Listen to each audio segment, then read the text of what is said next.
Hello everyone, आप सभी का स्वागत है इस चैनल पे। आशा करते हैं कि आप लोग स्वस्थ होंगे और अच्छे होंगे। तो आज हम लोग एक महत्वपूर्ण टॉपिक पे बात करेंगे। पॉलिटी की महत्वपूर्ण शब्दावली को देखेंगे। इसमें होता है कि जब हम लोग एनसीईआरटी या कोई स्टैंडर्ड बुक्स पढ़ते हैं तो उसमें बहुत सारे ऐसे वर्ड होते हैं जिसका मीनिंग हम लोग को नहीं समझ में आता है।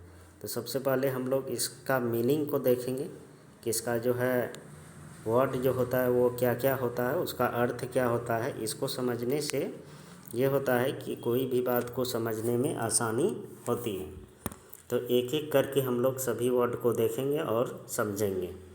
तो शुरू करने से पहले अगर आप चैनल पर नए हैं तो चैनल को सब्सक्राइब करें, लाइक करें और अपने दोस्तों के साथ ज़रूर शेयर करें। तो हम लोग शुरू करते हैं। पहला वर्ड है गठबंधन सरकार। गठबंधन की जो सरकार होती है उसके बारे में हम लोग देखेंगे कि क्या होता है। तो इसमें देखते हैं कि विधायिका में किसी एक पार्टी को बहुमत यानी मेजॉरिटी हासिल न होने की सूरत में दो या उससे अधिक राजनीतिक पार्टी के गठबंधन से बनी सरकार। अगर हम लोग देखें कि किसी पार्टी को अगर फुल मेजॉरिटी अगर नहीं मिलती है तो उसके बाद जो होता है एक या एक से अधिक पार्टी मिलकर सरकार बनाती है, तो उसी को हम लोग बोलते हैं गठबंधन की सरकार। दूसरा हम लोग देखते हैं कार्यपालिका। कार्यपालिका क्या होता है?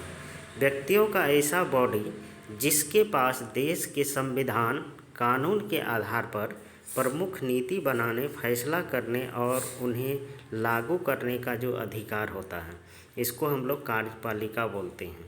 तो कार्यपालिका एक बॉडी है, निकाय है, जिसके पास देश के संविधान और कानून के आधार पर कोई भी पॉलिसीज बनाती है और फैसला करने और लागू करने का भी उसे क्या होता है, अधिकार होता है। तो इसको हम लोग कार्यपालिका कहते हैं। थर्ड है सरकार। सरकार क्या होती है? हम लोग सुनते हैं, रेगुलर सुनते रहते हैं कि सरकार आखिर होती क्या है? संस्थाओं का ऐसा समूह जिसके पास देश में व्यवस्थित जनजीवन सुनिश्चित करने के लिए कानून बनाने, लागू करने और उसकी व्याख्या करने का अधिकार होता है।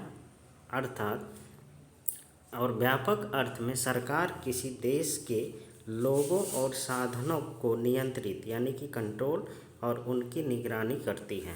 तो सरकार हम लोग देखते हैं कि जनजीवन जो होती है उसको सुनिश्चित करती है, कोई भी पॉलिसीज लाके, बहुत सारे योजनाएं लाके, ये सब लाके करती है। और देश के जो संसाधन, लोगों का जो संसाधन है उसको भी नियंत्रित करती है और मॉनिटरिंग करती है, निगरानी करती है। तो इसको हम लोग क्या बोलते हैं? सरकार बोलते हैं। तो आपको यहाँ 3 वर्ड समझना है कि गठबंधन सरकार क्या होती है, कार्यपालिका क्या होता है और सरकार क्या होता है।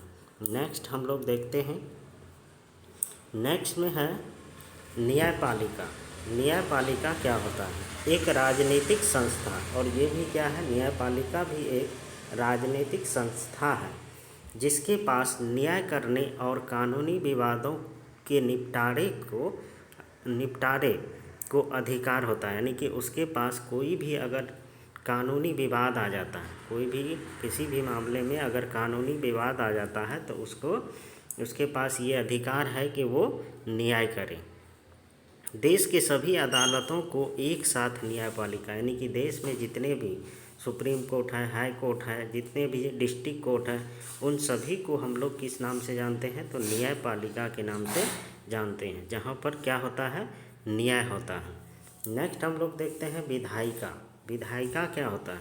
जनप्रतिनिधि यानी रिप्रेजेंटेटिव की सभा जिसके पास देश का कानून बनाने का अधिकार होता है। यानी कि देश में अगर कोई कानून बनाना हो तो उसके लिए हम लोग क्या करते हैं?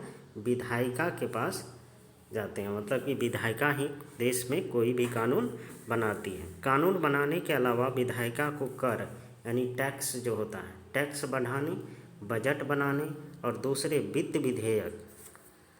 वित्त विधेयक को बनाने का विशेष अधिकार होता है। तो ये सभी जो अधिकार होता है, राइट्स जो होता है, वो विधायिका के पास होता है। नेक्स्ट है राजनीतिक संस्था। क्या होता है राजनीतिक संस्था?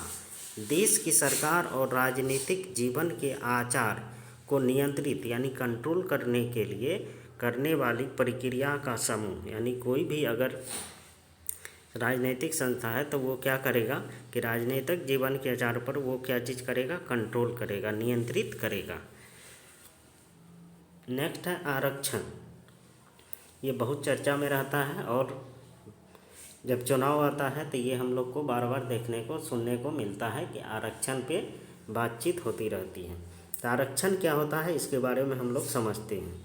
भेदभाव के शिकार वंचित, जो वंचित है, पिछड़े हैं और समुदायों के लिए सरकारी नौकरियां तथा शैक्षणिक संस्थाओं, टीचिंग इंस्टीट्यूट जो होता है, शैक्षणिक संस्था में पद, पोस्ट, सीटें आरक्षित होती हैं। तो हम लोग देखते हैं कि जब चुनाव आता है तो उसमें भी सीट जो होती है आरक्षण होती है महिलाओं के लिए। स्टेट में भी जब चुनाव होता है तो उसमें भी महिलाएं के लिए सीट आरक्षित होती है। या कोई वैकेंसी जाती है, सेंट्रल सरकार का हो या स्टेट सरकार को हो, तो उसमें भी आरक्षण दिया जाता है। तो आरक्षण क्या है? भेदभाव के आधार पर जो वंचित है, इसमें क्या होता है कि जो वंचित लोग हैं उसको आगे लाने के लिए भी आरक्षण दिया जाता है। नेक्स्ट हम लोग देखते हैं, नेक्स्ट है राज्य, स्टेट। राज्य क्या होता है इसमें हम लोग देखेंगे।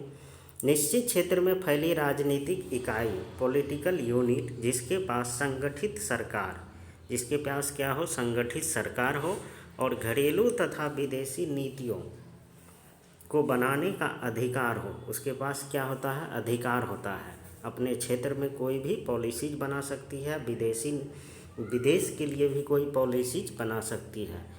सरकारी बदल सकती है पर राज्य नहीं बदल सकता है। इसमें हम लोग देखते हैं कि सरकार जो है वो बदल सकती है लेकिन राज्य बना रहता है। सरकार आती है जाती है लेकिन जो राज्य होता है वो वही रहता है। नेक्स्ट हम लोग देखते हैं रंग भेद।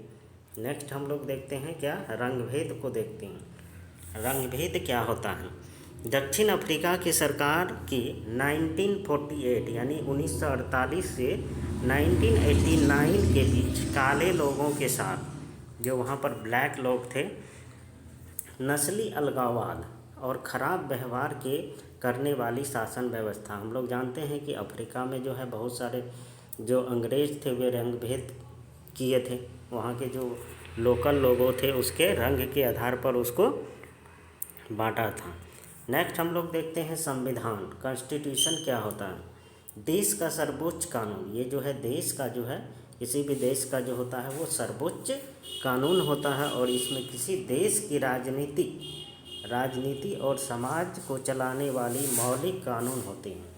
तो संविधान में ही सारे जितने भी देश में नियम कानून जितने भी सिस्टम से चल रहे हैं वे सभी किसमें उल्लेखित है, तो वो है कॉन्स्टिट्यूशन में। और ये देश का जो है सर्वोच्च संस्था होता है संविधान। ये संविधान संशोधन। अब हम लोग बार बार सुनने को आता है कि संविधान में क्या हो रहा है, संशोधन हुआ है। इस संशोधन के बाद जो है ये बिल लाया गया है, तो वो संशोधन क्या होता है इसको हम लोग समझते हैं। देश की सर्वोच्च विधायी यानी देश में जो है सर्वोच्च विधायी संस्था जो है, जिसको हम लोग संसद बोलते हैं, संसद जो होते हैं द्वारा उसे देश के संविधान में किया जाने वाला बदलाव, संविधान में जो संशोधन किए जाते हैं वो सर्वोच्च विधायी संस्था, इसको हम लोग लोकसभा और राज्यसभा के नाम से जानते हैं। लोकसभा और राज्यसभा के नाम से जानते हैं और इसमें ये जो है संशोधन किया जाता है। नेक्स्ट हम लोग देखते हैं प्रारूप। प्रारूप क्या होता है, जिसको हम इंग्लिश में ड्राफ्ट कहते हैं। किसी कानूनी दस्तावेज का प्रारंभिक रूप, इसी को हम लोग बोलते हैं क्या चीज़, ड्राफ्ट बोलते हैं। प्रारंभिक रूप जो होता है उसको ड्राफ्ट बोलते हैं। नेक्स्ट हम लोग देखते हैं दर्शन, फिलॉसफी। दर्शन क्या होता है, किसी सोच, थॉट, काम को दिशा देने वाली सबसे बुनियादी विचार जो होता है उसी को हम लोग क्या कहते हैं, दर्शन कहते हैं।